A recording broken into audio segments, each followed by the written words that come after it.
recuperação da lesão da panturrilha esquerda, o lateral esquerdo Alexandre fez trabalhos com a fisioterapia e também no gramado. O lateral direito Guilherme Varela voltou da seleção uruguaia com quadro de pubalgia e Jorginho treinou com o grupo na reapresentação. Após a folga, acabou voltando a sentir as dores, pessoal. Então, vai ter que dar um jeito aí.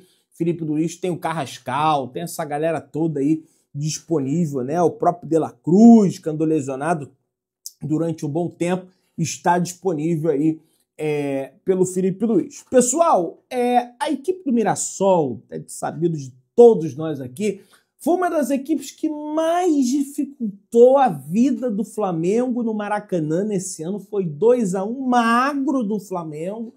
Equipe muito bem treinada do Mirassol. Em entrevista ao jornalista Duda Garbi, o Francisco da Costa, que jogou contra o Flamengo, né, quando ele atuava pelo Bolívar, pela Copa Libertadores da América no ano passado, até fez gol no Flamengo, não poupou elogios ao elenco do Flamengo, ao Flamengo. Ele falou: a gente foi lá, perdeu e eu fiquei meio frustrado. Falei, a gente podia ter conseguido um empate. Quando eles tocaram 8 no Vitória, eu falei, vamos agradecer. Eles até abriram 2-0, mas a gente descontou. Mas assim, honestamente também, o jogo foi controlado pelo Flamengo. Por mais que a gente tenha performado bem, é um time que controla principalmente lá no Maracanã. O Jorginho deu um tiro no De Arrascaeta. Quando esse passe entra, quem tá marcando vê que é um gatilho de pressão. O passe é ruim, tá apertado. Ele jogou de calcanhar, o Plata devolveu de ombro. Aí tu tem que tocar um violino e apreciar. Vai pressionar como? Tudo tem solução, pô. Mas é difícil jogar contra eles, falou o Chico da Costa, elogiando aí a atuação do Flamengo contra o Mirassol e, de certa forma, a atuação do Flamengo também diante da equipe do Vitória. De Arrascaeta recebeu o prêmio de melhor jogador do mês de agosto, pessoal, do Campeonato Brasileiro. O uruguaio segue em ótima fase, atuando mais próximo ali do gol, né, de acordo com as instruções do técnico Felipe Luiz. Em função disso, vem proporcionando vários gols aí para todos nós rubro-negros durante esse ano e recebeu o prêmio de jogador do mês no CT Ninho do Urubu. Parabéns, De Arrascaeta, você é merecedor desse prêmio e que certamente vai contar lá na frente, né? Para quem sabe estar na seleção do campeonato, ser o melhor jogador do campeonato. Ê, Botafogo! Ê, SAF do Botafogo! Tá devendo todo mundo, calote todo mundo e ó, só para ter uma zoeira aqui também, eliminado da Supercopa, perdeu a Supercopa, perdeu a Recopa, perdeu a Taça Guanabara, perdeu a Taça Rio, aliás foi tri da Taça Rio, né? Perdeu o Carioca, perdeu a Libertadores, caiu, foi eliminado, perdeu a Copa do Brasil e o Campeonato Brasileiro, cara. Muito rubro-negro ficando até preocupado.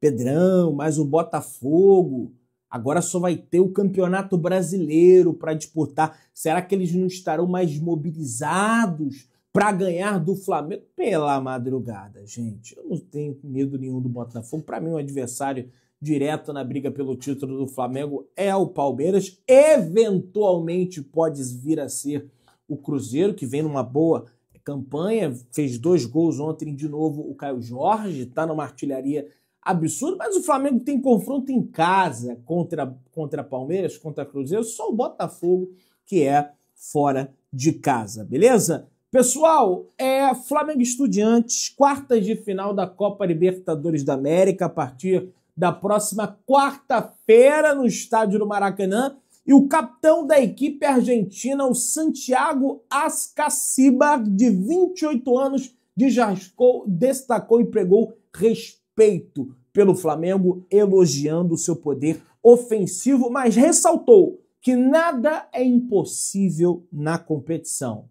Conhecido como Russo, o meia projetou um duelo equilibrado e afirmou que a equipe vai precisar demonstrar determinação e estratégia para bater o Flamengo. Abre aspas aí para ele. É um jogo lindo. Estamos esperando por ele. Sabemos o que significa para nós como equipe. No futebol, nada é impossível. São 11 contra 11. As Copas são jogos diferentes.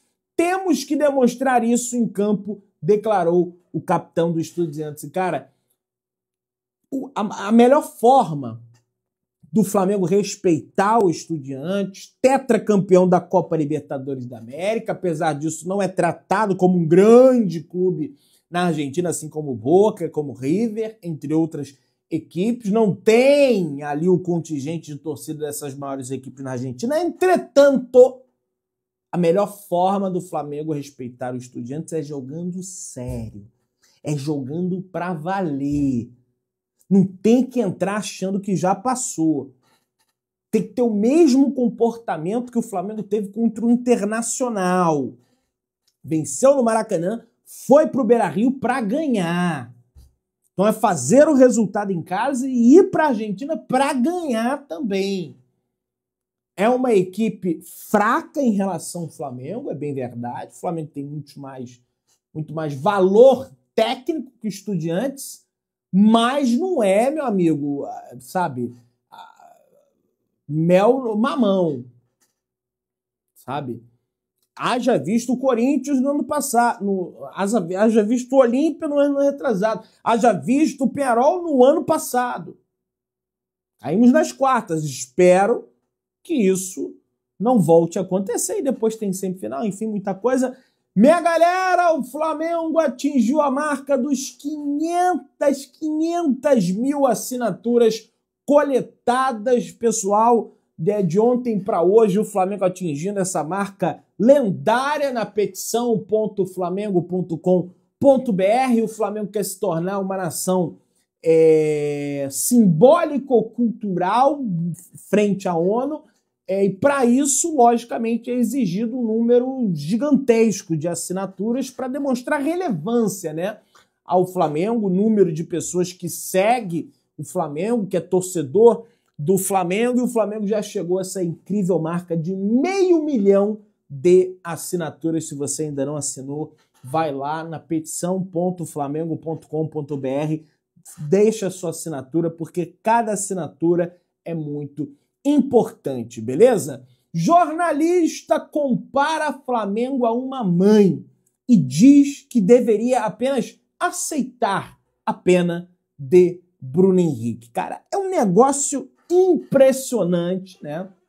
Uma história da carochinha dessas. Nós temos aí, né, o Bruno Henrique condenado pelo Superior Tribunal de Justiça Desportiva, STJD, a 12 jogos, mais a multa de 60 mil reais. O Flamengo já ingressou com um recurso na corte do pleno do STJD. Além disso, o clube tenta o efeito suspensivo já para ter o jogador em campo no duelo diante da equipe do Juventude. Entretanto, meus amigos, eu vou colocar aqui o meu querido óculos da treta, apesar de eu precisar do meu óculos para ler, mas vou tentar fazer um esforço aqui para ler a pauta.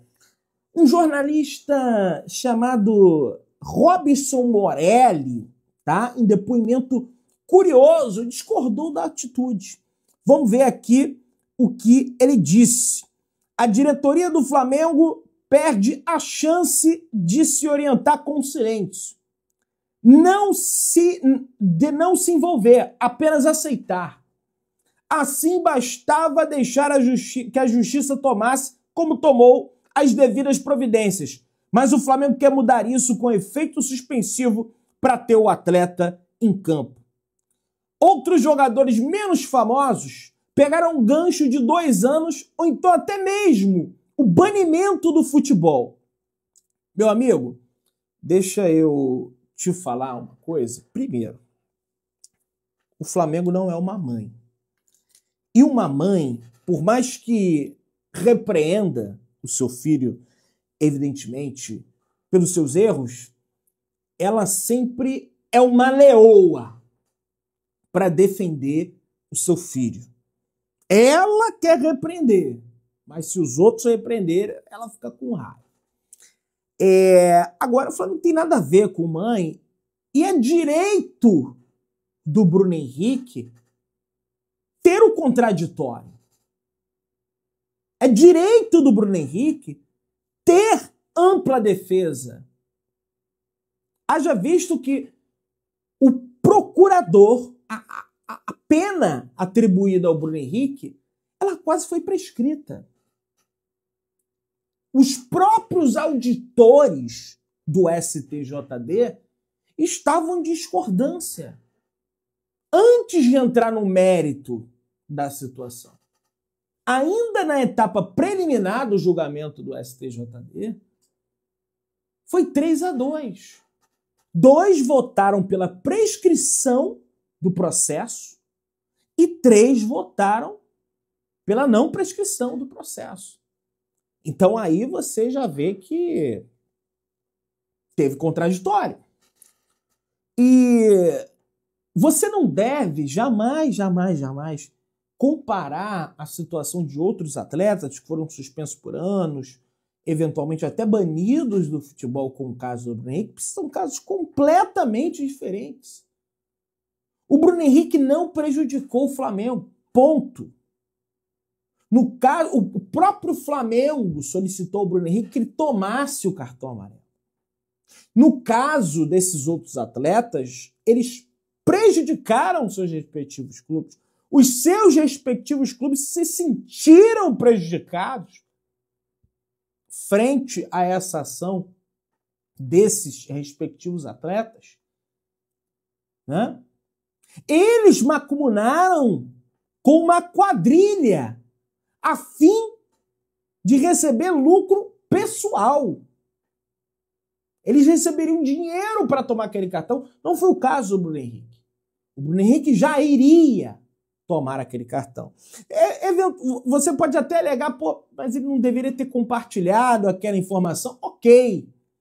Mas aí isso aí tem que ser debatido, julgado pelos auditores do STJD. Não existe.